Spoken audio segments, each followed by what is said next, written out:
BJP ক্ষমতায় আসছে এই খবরে বুথ ফেরত জরিপে বেশ আলোচিত হয়েছিল, কিন্তু এখন যে ফলাফল আসছে তাতে কিন্তু অনেকটাই ঘুরে যাচ্ছে। বিরোধী কংগ্রেস এবং আঞ্চলিক দলগুলি চমক দেখাচ্ছে। এই বিষয়ে আপনি কি জানেন, বিস্তারিত আমাদের জানান। ধন্যবাদ। সকাল থেকে আমাদের আরেক সহকর্মী মাসুদ রানা লোকসভা নির্বাচনে প্রথম দিকে আসা ফলাফলে বিজেপির এগিয়ে থাকার কথাই জানিয়েছে। তবে দুপুরের পর থেকে এর চিত্র উল্টো। কংগ্রেস ও তাদের ইন্ডিয়া জোট বেশ টক্কর হচ্ছে বিজেপির সাথে।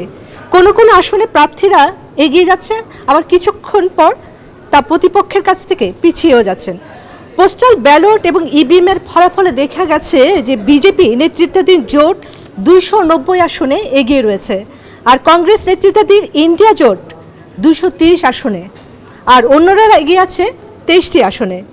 এর আগে বুথ ফেরত জরিপে বলা হয়েছিল নরেন্দ্র মোদীর জয় জয়কার, কিন্তু এখন সেখান থেকে অনেকটা পিছিয়ে যাচ্ছে। মানে নরেন্দ্র মোদী জিতবেন, কিন্তু বুথ ফেরত জরিপ যেটা বলেছিলেন যে অনেক ব্যবধানে এগিয়ে থাকবেন, সেখান থেকে অনেকটা পিছিয়ে আসছে। আর দেশটির নির্বাচন কমিশনের তথ্য বলছে 38.79% ভোট পেয়ে 243 আসনে এগিয়ে আছে ক্ষমতাসীন বিজেপি। কংগ্রেস 24.80% ভোট পেয়ে 95 আসনে এগিয়ে রয়েছে। উত্তরপ্রদেশে 36 আসনে এগিয়ে থেকে চমক দেখাচ্ছে সমাজবাদী পার্টি।